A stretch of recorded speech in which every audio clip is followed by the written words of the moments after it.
Hello, folks, and welcome to the Small Business Series. And today, it's the last episode on the series regarding small business startups. And we explore the big question, are you ready to start a business? Hi there. I'm Richard Fontenay, your host for this podcast, and I'm thrilled to have you join us today. And if you're enjoying our content, consider subscribing to our channel. Your support means an awful lot to us, and I thank you for doing so. Now, first, let me explain a little bit about myself and my business experience. I have extensive experience in business development and growth. For over 35 years, I ran a bricks-and-mortar consulting, coaching, and training firm with offices in Regina, Saskatchewan, Canada. I worked with hundreds of businesses and agencies, from startups to large corporations, and provided over 15,000 people who have attended our courses. As they say, I've done that, and I've got the t-shirt, and now let's move on. Now, over the past 5 to 7 years, I've transitioned our business to an online virtual business. Now I write articles for our e-learning e-zine, write and publish ebooks, provide PLR offerings and training programs, and coach virtually and conduct podcasts and produced daily YouTube shorts, all from the comfort of my apartment. I share this background to let you know that my experience spans both the bricks and mortar world and the virtual world of internet marketing. In both worlds, my overall purpose is to help people integrate their business, work, and life holistically, so that they can become the best that they can be as they search for their true selves. Now, we do have another YouTube channel as well. It deals with the virtual world. In that, we have digital marketing reviews on that channel. But we also intend to have podcasts dealing with internet marketing, starting with affiliate marketing. Now, if you're interested in digital reviews and affiliate marketing, I recommend you tune into the Affiliate Marketing with Richard channel. I provided a link below. Now, let's move on to today's topic. Are you ready to start a business? When top-notch athletes prepare for their sport, they ensure that they are physically, mentally, emotionally, and spiritually fit. No matter whether athletes are members of a team sport, like basketball, or an individual sport, like golf or tennis, they pay particular attention to their body, to their mind, and to their soul. They ensure they spend the necessary time in practice, listen to their coach, and extend themselves to their fans. So when you start up a business, you too are like an athlete. It would be best to be physically, mentally, emotionally, and spiritually fit to take on the challenge. So let's begin. Let's begin with the number one. Keep physically fit.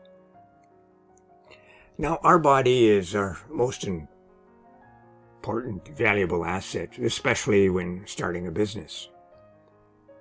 Often we find ourselves in a passive state, either standing or sitting for long periods. This can affect our physical health, leading to unwanted fat accumulation around the belly, and even heart disease, which unfortunately I have experienced in the past. Now, the solution, obviously, is regular exercise.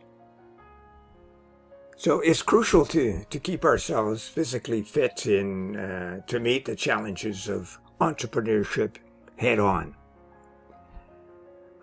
Here are a few suggestions for you. Consider the following. Work at your computer for only 60 to 90 minutes at a stretch. Then get up and move around your office. Go for an early morning run or a noon hour walk. Exercise on the spot. Join a gym. Take a buddy out for a weekly round of golf, which is also a good interaction with fellow business people, or really become active in a team sport as well. Or you can do what I do, and that is chair yoga on a daily basis. I think you get the picture.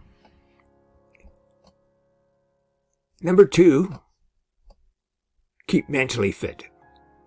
Now, keeping our minds mentally alert is all about continuing to feed our brains vital information to help us on our way to develop our businesses. Successful business people are continuous learners. They don't let the daily grind of interference get in the way of their personal development. They find ways to keep up with their individual expertise and their business acumen. They are not afraid to keep their ego in check and seek help from others whenever they see a need. Successful business people know they don't know everything about their finances, tax laws, legal matters, technology, sales strategies, their marketplace, what is hot, what is cooled, and really what is on the horizon. Maintaining a learning mentality is critical as you start your business and you grow your business. And number 3, keep emotionally fit. Embarking on starting a business demands more than just a sharp business acumen and a solid plan. It requires emotional resilience and stability. The roller coaster of entrepreneurship, with its highs of success and its lows of setbacks, really can take a toll on one's emotional well-being. Now, amidst the excitement of chasing dreams and the stress of navigating challenges, maintaining an emotional fitness becomes paramount. Entrepreneurship is a marathon. It's not a sprint. You're in it for the long haul. And just like training physically for a marathon, entrepreneurs must cultivate fortitude and discipline to endure the long haul. Now, this involves acknowledging and managing stress, practicing self-care routines, and seeking support from mentors and peers, and yes, your loved ones. Embracing failure as a learning opportunity rather than a personal defeat and celebrating small victories contribute to a healthier mindset. So don't forget, when you make mistakes, they can be overcome. And they're just one more step towards gaining a greater life in your business. Ultimately, a business reflects the founder's emotional state. Therefore, prioritizing emotional fitness fosters personal well-being and lays the foundation for a resilient and a thriving venture. Number 4, keep spiritually fit. Now, there's ample research suggesting that prayer and religion rank high among the best stress busters that we have. Dr. Roberta Lee devotes a chapter in her book, The Super Stress Solution, and that chapter deals with prayer, spirituality, and religious piety. I made a note of this in the description below. She points out that people who are more religious or spiritual use their spirituality to cope with life. She highlights the benefits of prayer and spirituality as a way of letting go of control, which has much to do with the delegation, as we'll talk about later. And that's critically important, of letting go when we are at the startup. Now, meditation is a great way to connect with our inner spirit and strengthen our compassion for others. Compassion is frequently needed when we deal with employees and customers and business associates. We don't know why people behave the way they do, really, unless they tell us what drives them. The bottom line is that we can't change anyone. We can only change ourselves. And a way to do that is to seek silence, quiet our active minds, and listen to the positive promptings of our inner voice. Here's something that you can try. It's a 5-minute meditative exercise. In minute 1, find a quiet spot and calm your mind. Take 5 to 10 deep breaths and breathe in and out slowly. Minute 2, identify 2 words that have a positive meaning for you and repeat them repeatedly. Minute 3 and 4, move your mind from those 2 words and use them as bookends, so to speak, and then look at the space between them, or concentrate on the space between them. And then minute 5, disengage from your meditative moment and return to your work. Number 5, live an integrated life. Living an integrated life means taking a more holistic approach to business, work, and life. It's sort of the mantra of my business. Integrating business, work, and life. However, it can be tough to achieve this balance when you're in a business startup mode.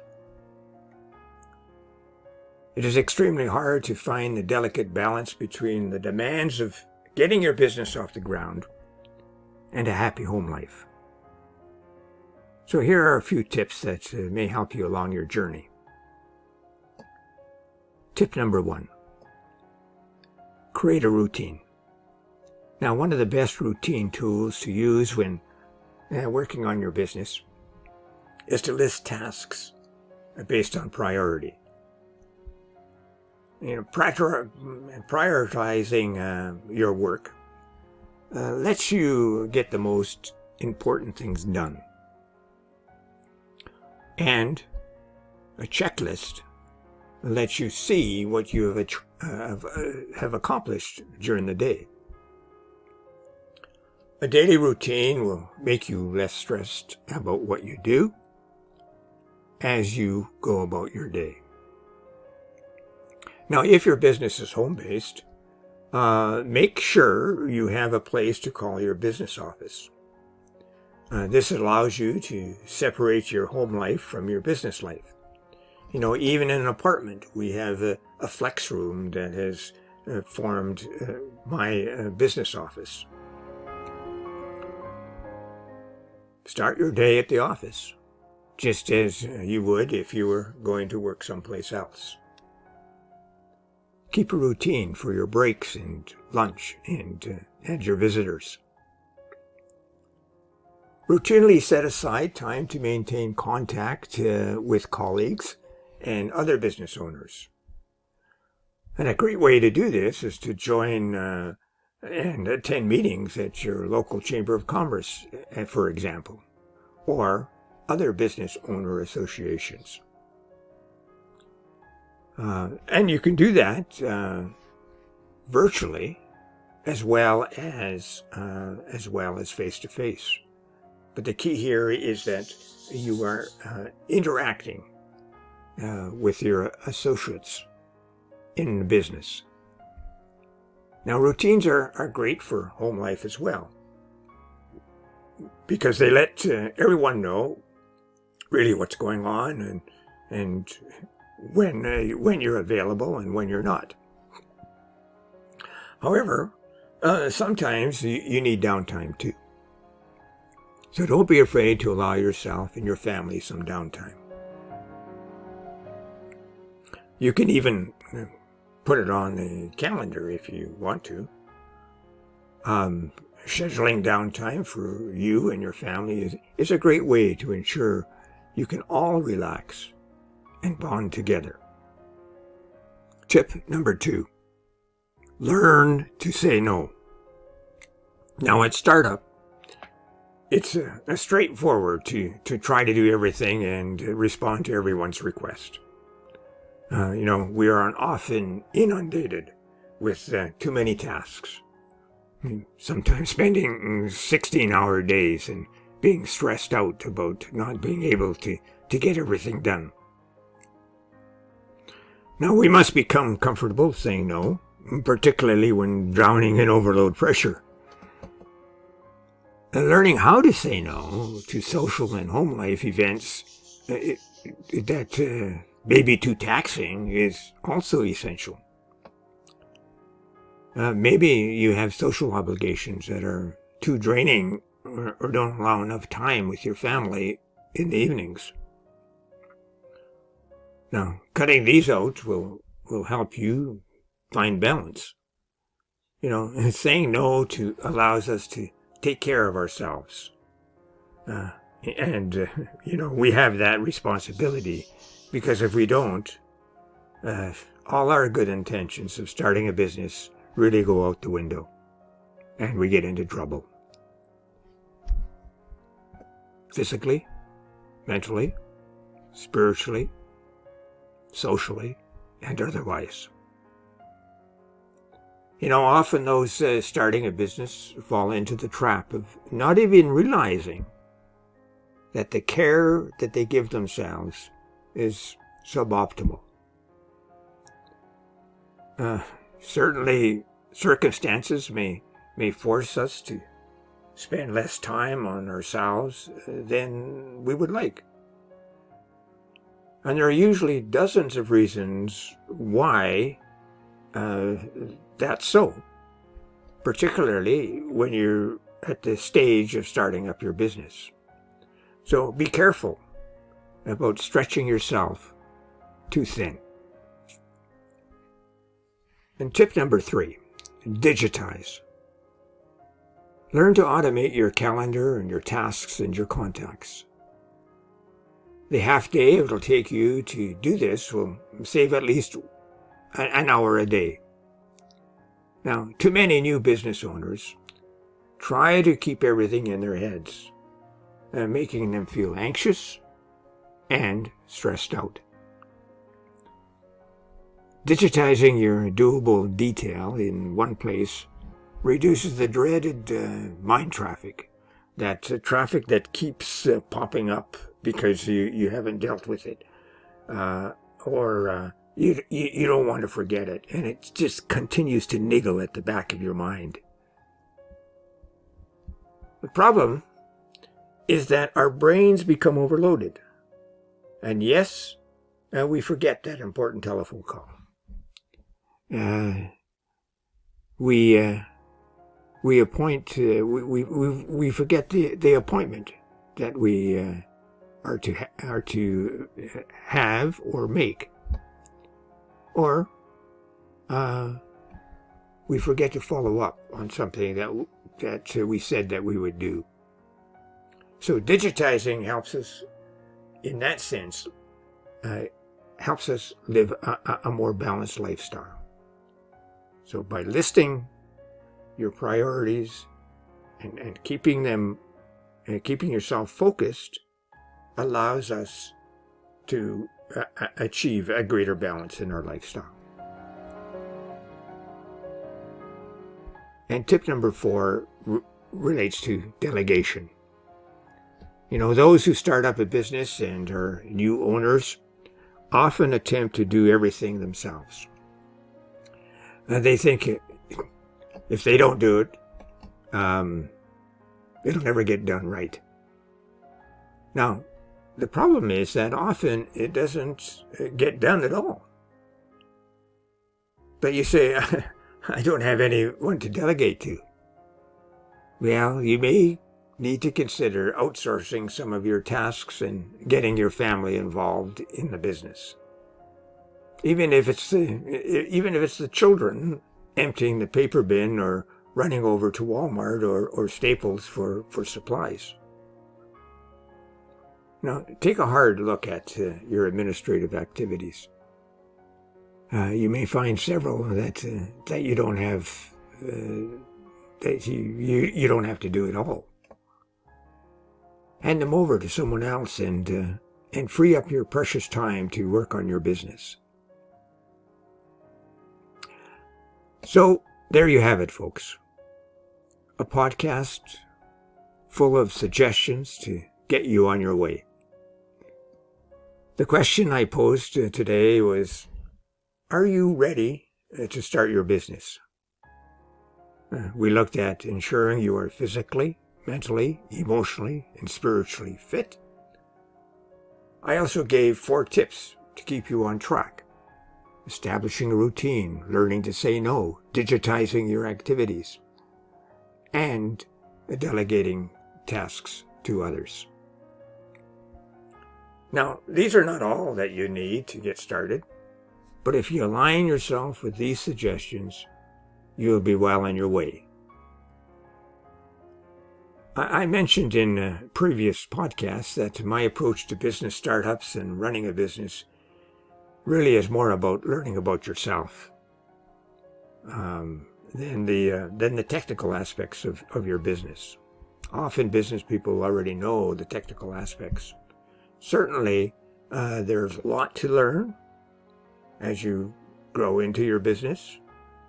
As we mentioned earlier, in terms of tax laws, business acumen, and so forth.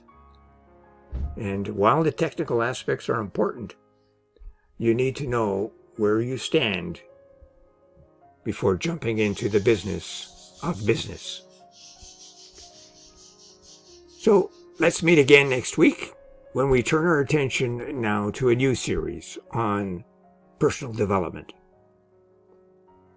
In the meantime, remember that to be successful in business, you need to make a difference. So define your purpose and build your business on positive values so that you can make a difference in your community. And remember as well, as you start your business, learn to live an integrated life where you're able to bring in together your business, your work, and your life, and all of those are put into perspective. And also please consider subscribing to this channel. It certainly will help you, the YouTube algorithm, and I thank you for doing so. And finally, remember to check out the resources in the description below. Pay specific attention to Bizwally, a coaching process for brick-and-mortar and internet marketing businesses. Bye for now. Continue becoming your best self as you search for your true self. See you again next week.